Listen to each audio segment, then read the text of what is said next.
closing the crisis protection gap to future-proof our world. I'm delighted to welcome both those of you joining us in the room here and those people watching online.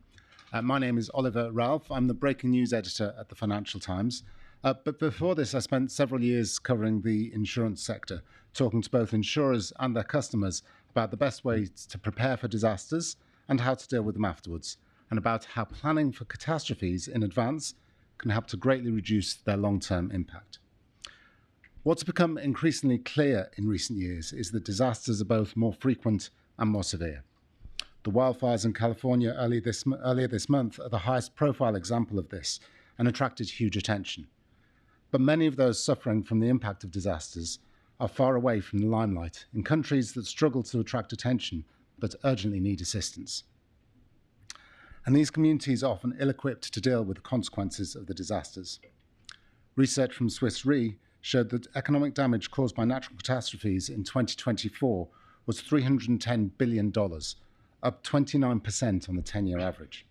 And less than half of that, or $135 billion, was covered by insurance.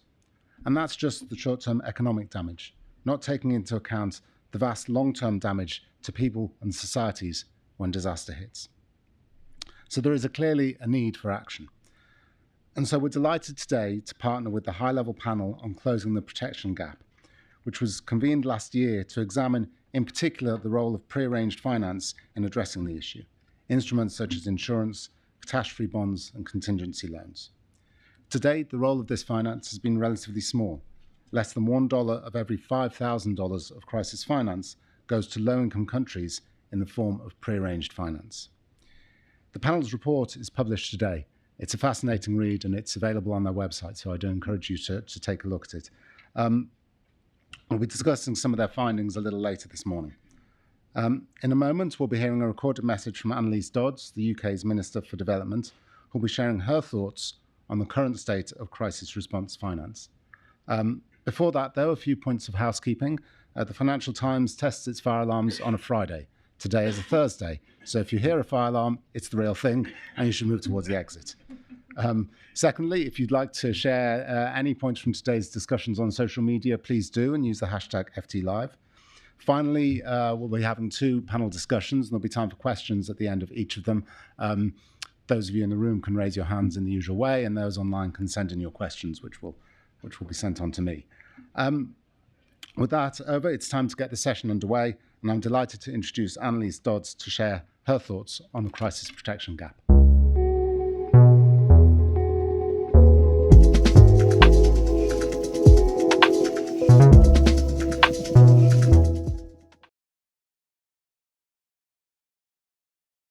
While I cannot join you in person, as the UK's Minister for Development, Women and Equalities, I'm delighted to have this opportunity to share a few reflections.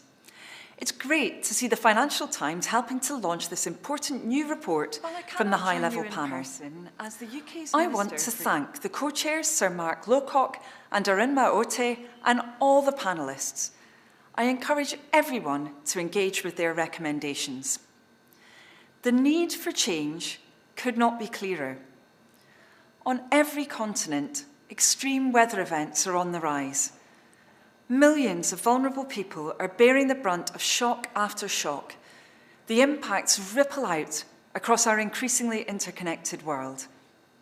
Yet just 2% of what the world spends on disasters is arranged in advance, despite the fact that this pre-arranged approach can pay for itself 3 or 4 times over, preventing losses, protecting growth and jobs, reducing the need for humanitarian relief.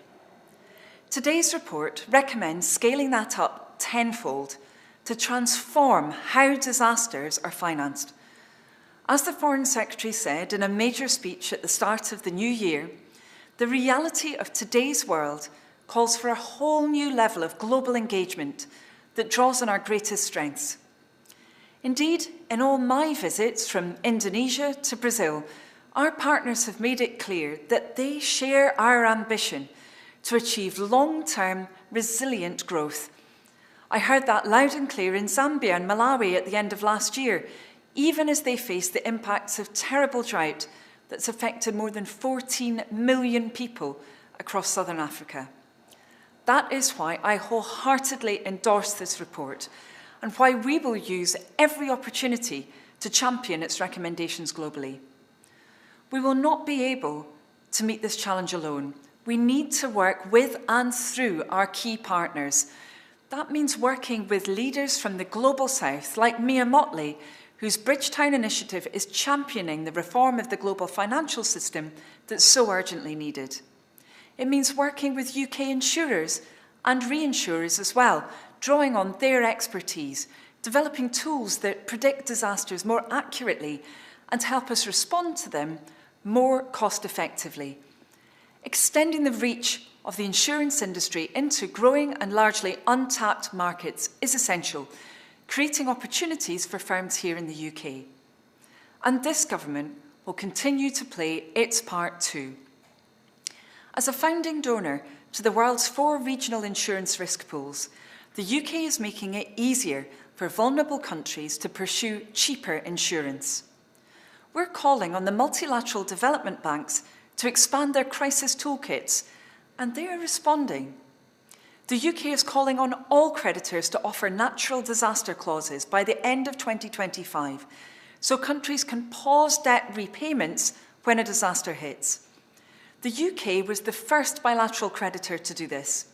Already, we're seeing the difference it can make, suspending $30 million of Grenada's interest payments following Hurricane Beryl last year. We're also backing innovation in the humanitarian sector, like supporting the insurance backstop that means the International Red Cross and Red Crescent can do even more when crises hit. When this was triggered last September, it paid for their activities for the rest of the year. Finally, I want to call on all of you, the insurance industry, international finance institutions, and partner countries. Your expertise, innovation, and investment are key. Together, we can rise to the challenge set down by today's report in the months and years ahead to help us achieve the resilient, long-term growth that people everywhere want to see.